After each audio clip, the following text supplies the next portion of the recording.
Hello, my very good friends. Shout out to What Culture Wrestling. It is the O Wrestling Podcast. I'm your host, CW. Make sure to hit that bell on YouTube and subscribe to the podcast on any and all podcasting platforms. Today, we're going to be having a rambling conversation, as usual, about questionable booking in, I guess, WWE and maybe professional wrestling in general. Coming off the heels of a Monday Night Raw, and I had a question for you, which is, does anyone else feel like Vince is booking some of these matches again?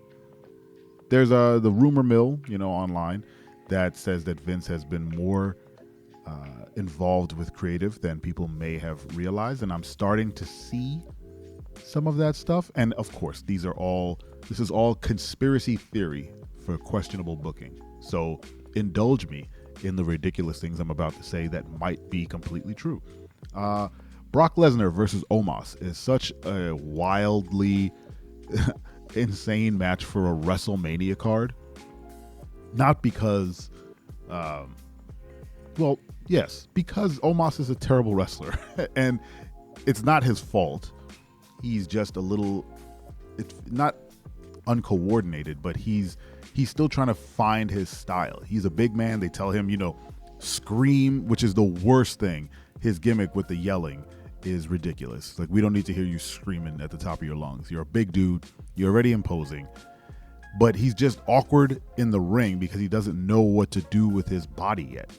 Where, larger men like Kane or, Taker or even Big Show, they had a handle on what they were supposed to do. Move a little slower, don't sell certain moves, be safe. Omos is learning all that stuff. And in the process, he's looking a little awkward as you can see him almost counting his steps in his head. Like 1, 2, 3, and lift and drop and stand and scream and blah, blah, blah. And you can see it. He's new-ish, but he's also not great.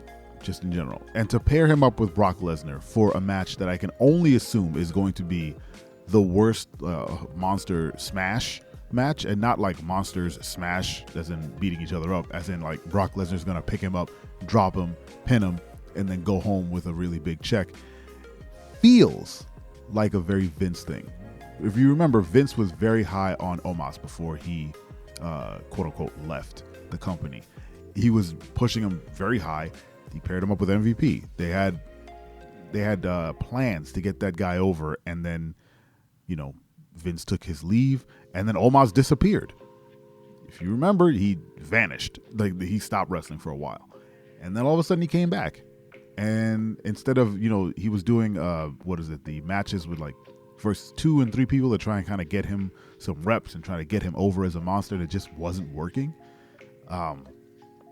But now he's back, and he has a match at WrestleMania with Brock Lesnar, one of the biggest money dudes in the company, while other people like, Mustafa Ali has fallen down the card again into this weird angle with Dolph Ziggler. Once you get paired up with Dolph Ziggler, you're in the doghouse for some reason. But the booking just feels very Vincey, where big men are going to be beating each other up, and then the little guys are kind of getting pushed to the side. I'll give you another example. Chad Gable, even though he got the win against Baron Corbin during a very mediocre Raw segment, the match was like 2 minutes, maybe. And if that's not the most Vincey thing, which is having a 3-hour show and giving 2 professional wrestlers like 3 minutes to do something, is baffling. I sat there and I said, well, maybe this is in service of the Baron Corbin as a bum angle where he's just going to lose really fast.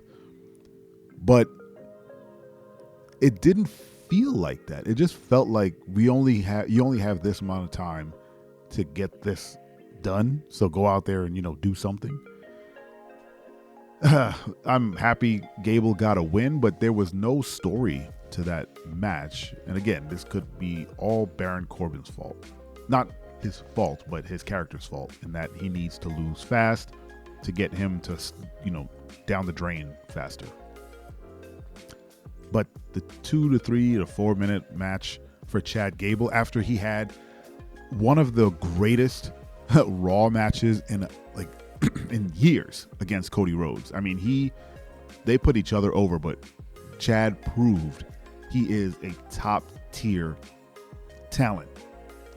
He's the triple T. He's the top tier talent, and he's out here just taking 3 minutes to take Baron Corbin down with an ankle lock. And I don't know. It was just very, very strange.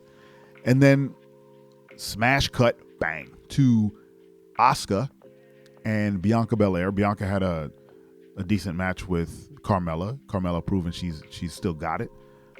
But their build, Asuka and Bianca, to WrestleMania is non-existent. It doesn't exist. There's nothing there. There's no story other than Asuka won the Elimination Chamber. Last time they were in the ring together, Asuka very exasperatedly called out Bianca, "Get in here." It was pretty good. And then they just stared at each other. And then here comes Carmella to knock Asuka over into Bianca, and then they had a match. And then Asuka did the same thing. She came out to save Bianca from a 2-on-1 situation, and then just stared at her. There's no story whatsoever outside of, hey, I respect you, you respect me kind of thing. But there's no build. It's just like, hey, I'll see you in 3 weeks at WrestleMania. And then what? What happens to that title? What is the story to this? Again, very Vince-y, the booking. It's like, well, they're going to WrestleMania anyway, so who cares? Kind of thing. I don't know. I'm pushing a conspiracy theory. But it's definitely one that could be true, because there's just some weird booking things that are coming out that just feel very, very, very 2021, let's say. It's really the impetus for this whole 10 minutes is the Omos thing. I just can't put my finger on why Brock Lesnar would be paired with Omos. Like, they could pair him with anybody. I know everyone was like, oh, they wanted Brock to face Gunther, which would have been a great match. Would have been a fantastic match, I think. Maybe they just don't want to pull that card yet, even though Brock Lesnar is, up there in age, and he's probably not going to be walking around waiting to face Gunther after Gunther, takes on Cody. Maybe that's the plan. Maybe Cody goes to Mania, probably beats Roman, and then goes on to SummerSlam to face Gunther.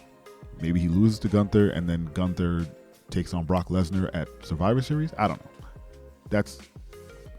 You want to talk about fantasy booking. That was a fantasy book for your behind.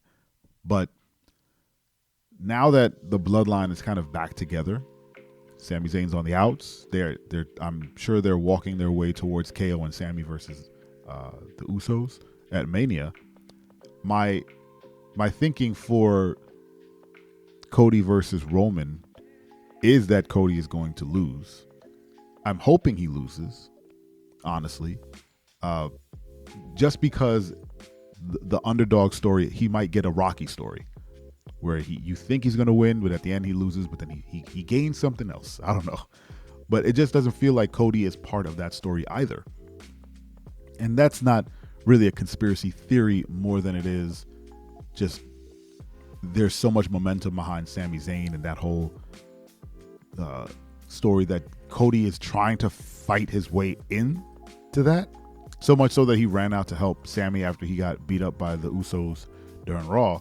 And it's like, well, of course he ran out. I mean, he has to interject himself somehow, but it still feels a little forced. But yeah, that's not a conspiracy theory either. That's just, the story that they're telling.